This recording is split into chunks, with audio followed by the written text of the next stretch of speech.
Hi, my name is Nicole. I'm a junior in high school, and I'm pretty sure that I'm addicted to social media.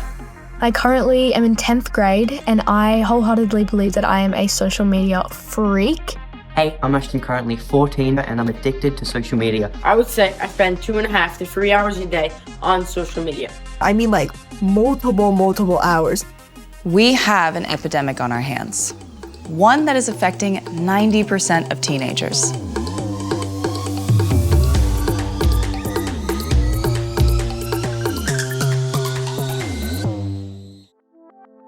I use Instagram, Snapchat, TikTok, Twitter, YouTube. The two main platforms that I use the most are probably TikTok and Instagram. I have around 3 hours a day on Instagram.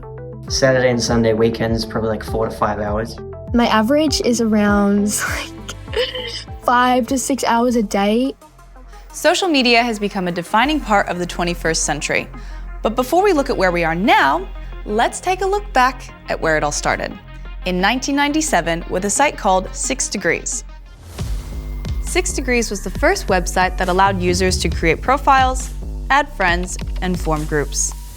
Since then, we've seen social media sites come and go, like MySpace, and others stick around for the long haul, like Facebook, Instagram, Snapchat, and so far, TikTok.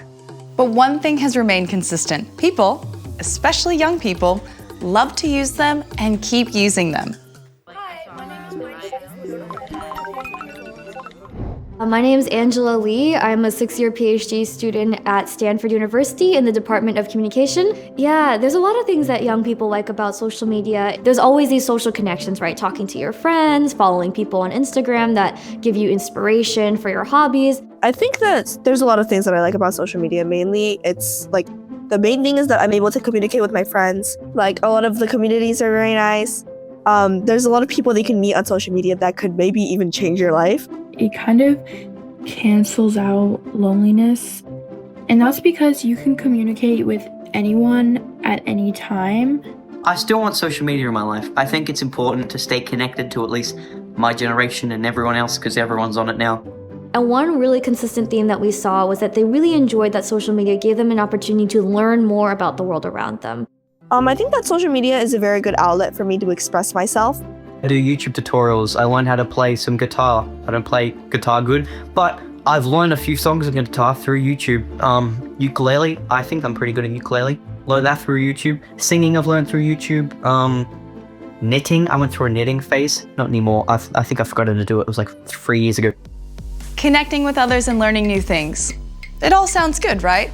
Well, it's a bit more complicated. I'm Dr. Jacqueline Nisi. I am a clinical psychologist and assistant professor at Brown University. Generally, what we find in the research is that the effects of social media on kids depends on how it's being used, like what people are doing on there, and then on who is using it. So two people can use social media in very similar ways, and it'll have different effects on them. So there's a lot of different kinds of social media usage. The main two ways of thinking about social media usage are active and passive. So active usage means I'm actively going out and engaging with other people. I'm sending messages, I'm liking content, I'm posting to the internet. Passive social media use, on the other hand, refers to just things you do when you're just browsing. You're just kind of lurking, consuming content, and you're not contributing anything, likes or otherwise.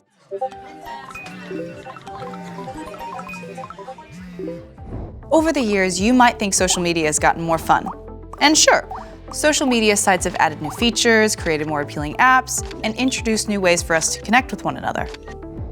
But the truth behind its entertainment isn't necessarily that sites are more fun. It's that they're more addicting. Technology companies have partnered with psychology experts to utilize something called persuasive design. Think about it. When you feel your phone buzz with a new notification, how likely are you to check it? And if you don't check it right away, how difficult is it to focus on anything else until you do? That's by design.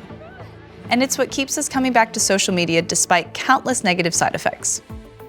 Misinformation, privacy concerns, cyberbullying, comparisons with unrealistic standards, sexualized images, and harmful, divisive, and violent content are all consistently present on any given social media site at any given time.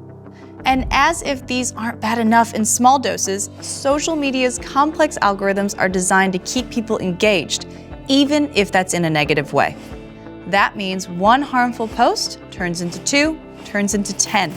And the next thing you know, you've spent hours consuming content that only serves to hurt you. The problem with sharing so much is that people start lying. They start showing only the good parts. And so then everybody starts feeling bad. And it's just this endless cycle. I have most definitely been served violent content, especially on Instagram Reels.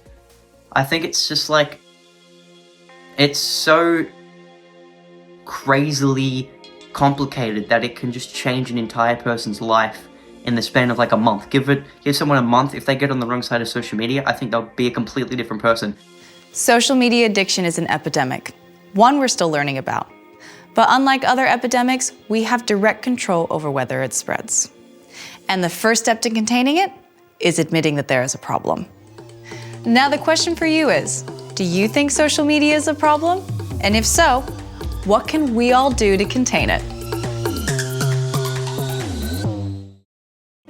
If you liked this video, you can find it and so many more at clickview.net. Sign up for free today.